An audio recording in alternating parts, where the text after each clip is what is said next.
Selamat pagi, selamat siang, selamat malam.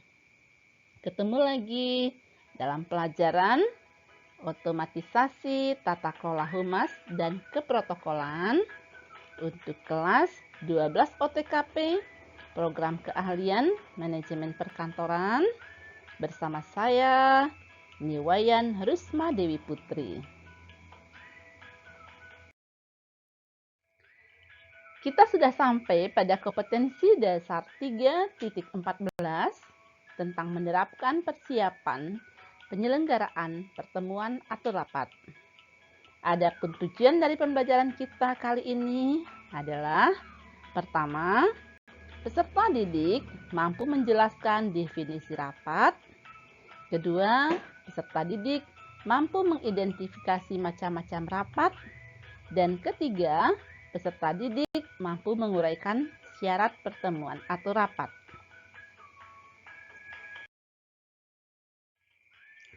Kita ke definisi rapat.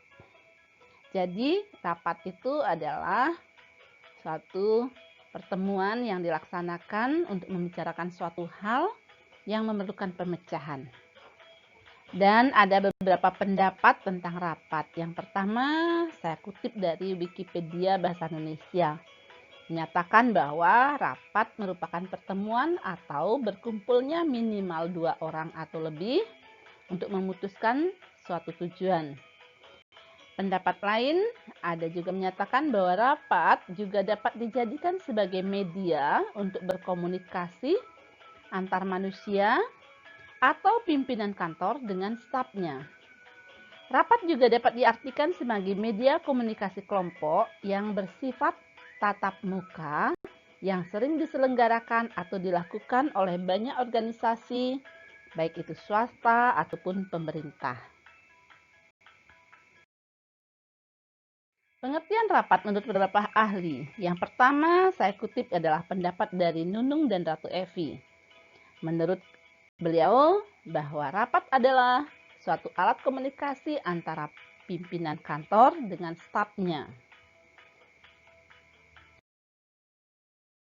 Pendapat yang kedua, saya kutip dari Wursanto, menyatakan bahwa rapat adalah suatu bentuk media komunikasi kelompok yang bersifat tatap muka yang sering diselenggarakan oleh banyak organisasi, baik swasta maupun pemerintah. Rapat merupakan sebuah alat untuk mendapatkan mufakat melalui musyawarah kelompok. Adalah media pengambil keputusan secara musyawarah untuk mufakat. Merupakan salah satu komunikasi kelompok secara resmi, sebuah pertemuan antara para anggota di lingkungan kantor atau organisasi sendiri untuk membicarakan, merundingkan suatu masalah yang mencangkut kepentingan bersama. Dan suatu pertemuan para anggota organisasi atau para pegawai untuk membahas hal-hal yang berhubungan dengan kepentingan organisasi. Sedangkan menurut Kamus Besar Bahasa Indonesia, rapat adalah sebuah pertemuan atau kumpulan untuk membicarakan sesuatu, sidang, majelis. Suatu komunikasi kelompok secara resmi. Musyawarah kelompok untuk mufakat, salah satu media komunikasi kelompok yang bersifat tatap muka. Jadi, dari beberapa pengertian di atas dapat ditarik suatu kesimpulan bahwa rapat adalah suatu pertemuan antara anggota organisasi atau perusahaan yang bertujuan untuk merundingkan atau memecahkan masalah yang menyangkut kepentingan organisasi atau perusahaan. Fungsi dari rapat itu sendiri, jadi ada 5 fungsi dari rapat. Pertama, untuk memecahkan masalah. Jadi kalau ada masalah dalam suatu organisasi, diselesaikan lewat rapat. Kemudian, untuk menyampaikan informasi. Kalau ada informasi penting yang mau disampaikan oleh pimpinan kepada bawahannya, bisa melalui sarana rapat. Kemudian, sebagai forum demokrasi. Jadi diharapkan peserta rapat berpartisipasi pada masalah-masalah yang dikemukakan. Kemudian, fungsi yang keempat, sebagai alat koordinasi yang baik antara peserta rapat atau karyawan dan organisasi atau perusahaan. Dan fungsi yang kelima, sebagai sarana bernegosiasi. Sekarang kita akan membicarakan tentang macam-macam rapat. Rapat kalau ditinjau dari tujuannya, jadi menurut tujuannya, rapat itu ada 3 macam. Pertama, rapat penjelasan, yaitu bentuk rapat yang berfungsi memberikan penjelasan kepada peserta rapat. Dalam rapat penjelasan, seorang pimpinan rapat memberikan penjelasan kepada peserta rapat. Tujuan rapat yang berikutnya adalah rapat pemecahan masalah. Merupakan suatu bentuk rapat yang fungsinya memecahkan suatu permasalahan yang sedang dihadapi. Bentuk rapat ini pendapat semua elemen yang ikut sangat besar memberikan masukan berupa saran atau pendapat yang akan disimpulkan bersama yang merupakan jalan untuk memecahkan masalah yang sedang dihadapi oleh suatu perusahaan atau organisasi. Kemudian yang ketiga yaitu rapat perundingan. Rapat perundingan merupakan bentuk rapat yang fungsinya menghindari adanya perselisihan. Jadi kalau ada perselisihan antara karyawan dengan bawahan ataupun antar karyawan bisa diselesaikan melalui rapat perundingan. Itu rapat kalau ditinjau dari tujuannya. Yang kedua, rapat kalau ditinjau atau menurut sifatnya ada 4, yaitu rapat yang sifatnya resmi atau formal meeting. Itu merupakan bentuk rapat yang diselenggarakan untuk membahas masalah-masalah yang sangat penting dan berlaku peraturan keprotokolan yang mengatur kelancaran jalannya rapat. Peserta rapat akan mendapat pemberitahuan terlebih dahulu yang biasanya dilengkapi dengan agenda rapat. Yang kedua, rapat tidak resmi atau informal meeting merupakan bentuk rapat yang diadakan tidak berdasarkan rencana yang formal. Rapat ini tidak resmi, jadi tidak memerlukan persiapan yang istimewa, dan rapat ini mendiskusikan suatu hal yang terjadi secara tiba-tiba. Rapat yang ketiga yaitu rapat terbuka.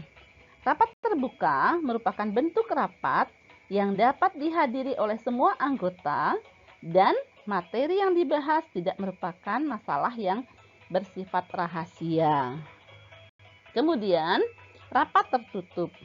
Rapat tertutup merupakan bentuk rapat yang dihadiri oleh peserta rapat tertentu saja dan masalah yang dibahas merupakan masalah-masalah yang masih bersifat rahasia. Jadi itu rapat kalau ditinjau dari sifatnya. Kemudian rapat menurut jangka waktunya. Jadi ada rapat yang dilaksanakan mingguan, ada yang setiap bulan, rapat bulanan, ada yang dilaksanakan setiap 6 bulan sekali atau rapat semesteran, dan ada pula rapat yang dilaksanakan setahun sekali, itu rapat tahunan.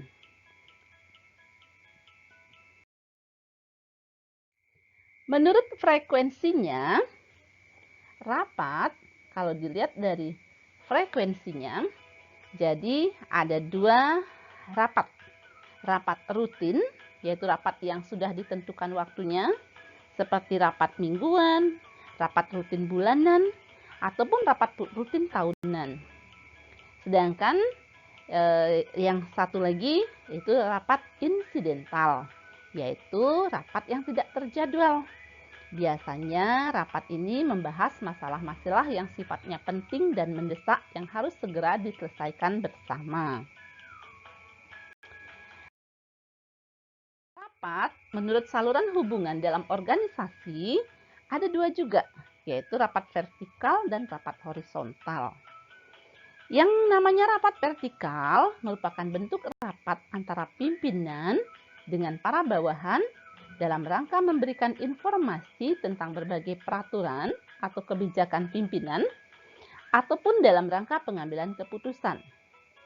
Sedangkan rapat horizontal merupakan bentuk rapat yang berlangsung antara pejabat atau pegawai yang setingkat. Rapat ini bertujuan untuk melaksanakan koordinasi dan kerjasama antar unit dalam suatu instansi. Yang keenam, rapat bila berdasarkan pelaksanaannya, itu ada rapat kerja terpimpin dan ada rapat kerja terbuka. Rapat kerja terpimpin adalah bentuk rapat di mana seorang pimpinan rapat memegang peran utama dalam pengambilan keputusan. Sedangkan rapat kerja terbuka adalah bentuk rapat di mana pimpinan tidak memegang peranan utama dan para peserta rapat diberi kesempatan untuk memberikan saran-saran yang positif dalam rapat tersebut. Syarat rapat yang baik. Suatu rapat akan berjalan dengan baik apabila dilaksanakan dalam suasana yang terbuka. Artinya setiap peserta rapat siap untuk menerima informasi dari siapapun. Kemudian yang kedua, tidak ada monopoli pembicaraan oleh seorang peserta rapat ataupun oleh pimpinan rapat. Yang ketiga, partisipasi aktif dari peserta rapat. Syarat yang keempat adalah bimbingan dan pengawasan dari pimpinan. Jadi biar rapat itu tidak lewat menyimpang dari maksud diadakannya rapat, perlu adanya bimbingan dan pengawasan dari pimpinan rapat. Yang kelima, kalau terjadi perdebatan itu berdasarkan argumentasi, bukan berdasarkan pada emosi. Dan yang keenam, apabila ada pertanyaan diajukan secara singkat dan jelas. Dan syarat yang ketujuh adalah disiplin waktu. Jadi, dalam suatu rapat, disiplin waktu sangat penting. Makanya rapat dikatakan baik apabila semua peserta rapat, termasuk juga pimpinan rapat, disiplin waktu memulai dan mengakhiri rapat tersebut. Demikianlah pelajaran kita kali ini. Semangat belajar, jaga kesehatan, dan ikuti anjuran pemerintah untuk memutus penularan COVID-19. Tetap di rumah saja, selalu menggunakan masker, rajin mencuci tangan dengan sabun, jaga jarak, jaga kesehatan. Semoga kita semua selalu dalam lindungan Tuhan Yang Maha Esa. Terima kasih, sampai jumpa lagi dalam pelajaran kita berikutnya.